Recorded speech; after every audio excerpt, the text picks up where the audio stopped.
Hello and welcome to the Landlord Academy series. I'm Zach Snelling, the Head of Property Management for Ray White New Zealand, and this is our special RTA Amendment Act 2020 edition. Now landlords, the bulk of these changes are now in effect, and this is why we're doing the video for you. We're going to get you across everything you need to know, point you in the right direction to find out more, because you need to be across this. So what is it all about? The RTA Amendment Act 2020 is the largest tenancy reform we have seen in New Zealand in decades. There's over 100 individual changes to the Tenancies Act, and this is why you need to understand what your new obligations are. Look, our video today is going to clear up some common misconceptions we're seeing from the volume of over 20,000 properties across New Zealand. Commonly at the moment, they seem to be around the differences between fixed and periodic tenancies, ending tenancies, and a big one there is selling a property at the moment as well. So we're going to clear that up for you. A reminder, these rules are in effect now. And this is why you need to be across them, and this is why you need to understand your specific tenancy requirements. I also want to remind everyone that education here is key. If you can start getting across what you need to know using the resources that are available, you will be absolutely fine, and this is why we're here with you today. So what are your new processes? What has changed? You can see a long list of things there. We've got rent increases, periodic and fixed term tenancy changes, minor alterations, the list goes on. The only thing that is yet to take effect are the rules around family violence and physical assault. So that will be coming later.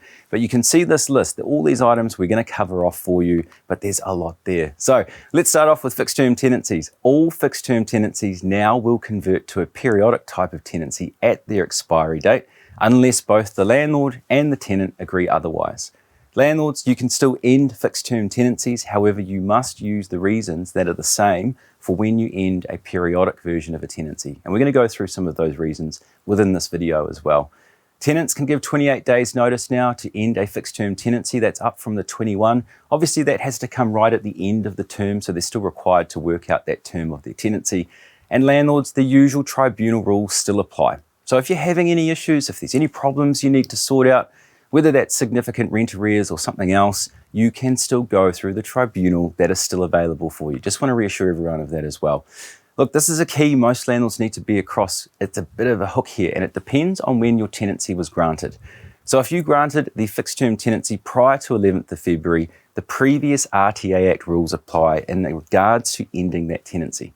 So you can still tell the tenant, hey look, the tenancy is going to end at the end of the final date, providing you give that correct notice to the tenant. However, if you granted that tenancy after the 11th of February, those new RTA rules apply. And that means that unless you give the same specific reason used to end a periodic tenancy, or your tenant agrees to move on, that fixed term will automatically revert into a periodic. A little bit of a heads up there, the granted date is taken as the agreed date, of the tenancy agreement. So when you sit there with the tenant and you sign it up, that would be classed as your granted date, and that will tell you whether or not the previous or the new RTA rules apply, specifically in relation to ending that fixed term tenancy. Now, a lot of changes around periodic tenancies. Tenants must now give you 28 days notice to end their periodic tenure. That's up from the previous 21. And landlords, the 90-day no reason termination notice, it doesn't exist anymore. It's gone. So please don't use those.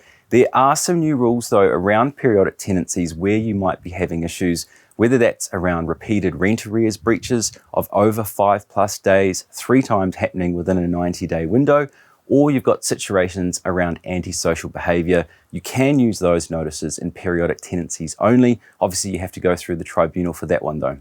Landlords, you can still give notice to end a periodic tenancy. It can still come to an end. However, the biggest change here is that all these notices now come with very specific reasons and timeframes and conditions attached. So more on that shortly. The key though, if you give a notice for a specific reason and it's not followed through, there could be a risk the notice is void and fines may be possible. So pay attention on these upcoming slides. The first one there is 63 days notice to end a tenancy if you or a family member wishes to use and move into the property. However, you must move in within 90 days of the tenancy expiry, and you must stay for a minimum of 90 days in the property. So be very careful there if you're using that one. Now you've got a couple of instances here where you can give 90 days to a tenant. The first one is if you're intending to put the property on the market for sale empty. However, that sale must occur within 90 days of the tenant vacating. We've got a bit more on this one soon. or you've sold the property and that offer has gone unconditional to the new owner who requires vacant possession. You can again give 90 days in that situation, and the unconditional date of that offer will be the trigger, so don't give the 90 days prior to that. These reasons here for ending a periodic tenancy are less common, but they can still be used. All of them come with conditions for landlords as well, so again, be careful with that. These 90-day reasons here, the first one is if you want to change the use of the premise. Perhaps it's moving from a residential to a commercial, or you're making it into a shop or something like that, but the change has to last for at least 90 days. The other ones there are around extensive renovations or even demolition of a property. But be very careful with those notices. If you're not ready to go with that work, you shouldn't issue the notice, because the work does have to start within 90 days of that tenancy expiry date. Now, this is a huge one for many of our landlords. This issue has been coming up time and time again, and I want to clear it up for everyone. When you sell a tenanted property now, there are just two ways to do this. Please note before I even start that these rules will apply to fixed term tenancies as well. However, only in a situation where you have also honoured the fixed term period that you granted the tenant originally. If you've got a periodic tenancy, these can just happen whenever. So the first way of selling it there is with the tenant remaining. That's as simple as going, hey Zach, we're putting the property on the market. There's no time frame that's required for that one. We'll work with you through the open home process. And then once we get an offer from a purchaser and it's gone unconditional, that's when you issue the 90 days to move out. Now, the other option there is if you're trying to sell the property empty and you'd like the tenant to move before it goes on the market, you can issue the 90 days right away. However, you cannot start the sales process in any way until after the tenant has vacated. So choose very carefully around what your intentions are there, but that is hopefully going to clear that up for many. Now, landlords, there's a lot of other changes to the RTA Act. We can't quite cover them all off in such a short video, but we're going to try. One of them is rent increases. These now are happening at a maximum once every 12 months. Not within 12 months of the tenancy start date or within 12 months of the last increase that you may have made. A condition there though, and a reminder for all, anytime you offer or put forward a rent increase at a tenancy, no matter the circumstance, it must come with a 60-day notice. Now this is a big one change here for landlords to be across. It's all around tenancy assignment. So tenants can now request to assign their current tenancy if there is a legitimate and pressing reason to do so. However, they must still gain permission from the landlord first. Landlords, you can decline this request if the assignee is not reasonable, and tenants are liable for reasonable costs associated with it as well. But a key hook there for landlords, if you get such a request, you are actually required legally to respond formally in writing, or otherwise fines could be in place. Now, record keeping, this is going to be big for many landlords because you're just not used to it at this level. Landlords must now retain numerous records relating to the tenancy and property for up to 12 months after the tenancy expires. And if someone requests them, you do have to provide them. Yes, that does include everything relating to healthy homes, whether that's your quotes, your assessment, the communication with the tradespeople. Look at some of those examples there of how deep this has to go. You've got tenancy agreements, renewal discussions, even that initial discussion with your tenant at the very beginning before you put them in the property. Those emails and that communication all has to be kept as well, because again, someone's going to request it and you need to be able to provide it.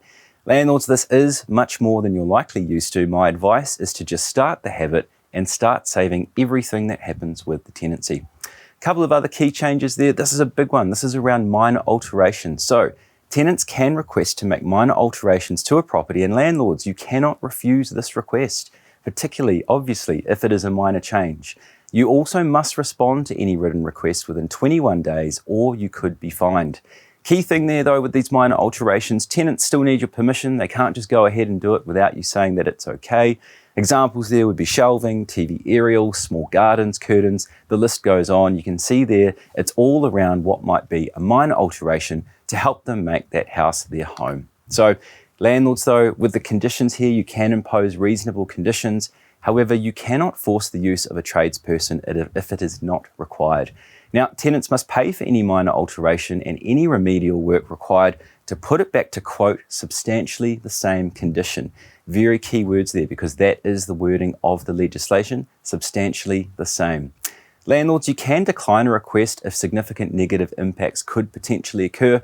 My advice though is to consider a reasonable interpretation, and I use the example of painting. So is painting a minor alteration? Well, in my opinion, that depends. If a tenant requests to paint a feature wall in their bedroom, surely that is a minor alteration and you would have to allow for that. If the tenant contacts you saying they'd like to paint the entire interior of the property, yet providing no details around the safety mechanisms, the prep work that's going to be done, how they're going to prevent that causing any issues if the job's not done properly, etc., etc. The devil in all of this is in the detail. So I recommend strongly with any of these minor alteration requests, create a term, create a contract. You want to outline exactly what is happening, where it is happening in the property, and what's going to be done afterwards to put it back to substantially the same condition. Now, a lot more things here as part of the RTA Act. You've got fibre broadband where tenants can request this and you cannot refuse if there is no cost to the landlord. Rental bidding, we cannot encourage tenants to pay more rent. You can't ask in a multiple application situation, put your best foot forward or offer more and you'll get it. Be very careful here in your wording and whether or not you encourage these. Tenants can still offer you to pay more on their own accord, and if that's the case, you can accept it. But again, don't ever get in a situation where it could be argued you encouraged it. Privacy and access to justice, we're already starting to see this come through. That's with name suppression for tenants and or landlords at the Tenancy Tribunal if their case is wholly successful. And as I said earlier, the last one still to come in is around the family violence situation. From what we can tell, that's looking like tenants will be able to provide 2 days notice to end a tenancy in one of those terrible situations where this may have occurred. However, again, evidence must be provided in order for that to happen. So, don't want to scare landlords too much, but this is why you've got to be across all these changes. You've got to understand what your obligations are to remove the risk of new and increased unlawful acts and fines. So the Tenancy Tribunal can now award damages of up to $100,000. It's up from the original 50. And it also can do anything they want in terms of saying you've got to have this big fine and you also must do the work that you haven't done yet as well. And I raise the question, landlords, could a series of innocent mistakes end up accidentally costing you thousands? So let's say you invited or encouraged some rental bidding at the time you rented the property out. Your tenant put through a request for a tenancy assignment and a minor alteration that you just failed to respond to within the required time frame, or you accidentally sent the wrong termination notice, or you didn't follow through on your conditions attached to it. What have we got there? That's about $12,000 in fines for a few innocent mistakes. There's a lot more there, there's a lot more detail, but we're not going to go into it today. We can show you where though. What are your 4 steps to safety? Well, if you want to get across the RTA Amendment Act 2020, the first thing you need to do is get across the free resources that are available, because there are plenty. We've got our own RTA Act 2020 quick guide, we've got landlord quizzes, we've got the Ministry of Housing and Urban Development frequently asked questions guide. Education is key here, landlords, and it can get you across everything you need to know. Now, step 2, you've got to understand your specific tenancy needs. I've highlighted in this session that it will depend on the granted date of your tenancy, whether it's before or after the 11th of February. You'll also have different rules depending on whether you have a fixed or periodic tenancy. So know where your tenancy sits with your specific piece of paperwork that you have. 3rd step there, 4 steps to safety. Number 3, do things properly at the beginning. This will save you a whole lot of heartache. Tenant vetting and correct agreements at the start are essential. You've got to be incredibly careful now. Tenancies will remain in place for some time. Take your time picking the right tenant for your property and do those checks and use the right paperwork. Consider your long-term plans first. So if you're unsure about what your use of the property may be in 18 months' time, perhaps you're going to sell, you may want to move back into it yourself, that will dictate your decision around fixed versus periodic. So please do consider that. I'd also like to highlight that we offer casual letting services all across New Zealand. So any of our Ray White property managers can help you with that first step. We can advertise it online, we can find you tenants, we can sign you up on the correct paperwork and then hand it over for you to manage. So inquire about those if you have any questions. And step 4 to safety is stop and research before you act. So if anything comes up, you get an email from your tenant, you have a specific task or notice that you're looking to provide, slow down, take a breath and have a Google. You'll find out a lot of information that you need to know. There's some great sites there as well. Tenancy.govt.nz and of course raywhite.co.nz. You can save yourself a lot of pain simply by taking the 5 minutes to stop and do the research. Because the key message is do not make any assumptions around what was. because there have been over 100 changes, so be careful. We are here to help though. This is all part of our Landlord Academy series. If you would like to see the full overview of the RTA Amendments Act, you can visit landlordacademy.co.nz and look for part 3. We've got that there.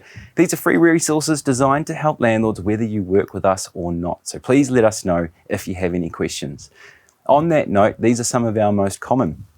We're receiving these time and time again, and again, I wanted to clear them up in this video. So first off, our tenants have agreed for the fixed term to end at its expiry, and I've included a clause for this in the tenancy agreement. Is that okay? Well, that may be okay between you and the tenant, but it's not going to protect you from anything. It's contracting outside of the Act. No matter what clause the tenant may agree to, that tenancy can still roll over into a periodic if they change their mind. So it doesn't offer you any security. Please don't do that.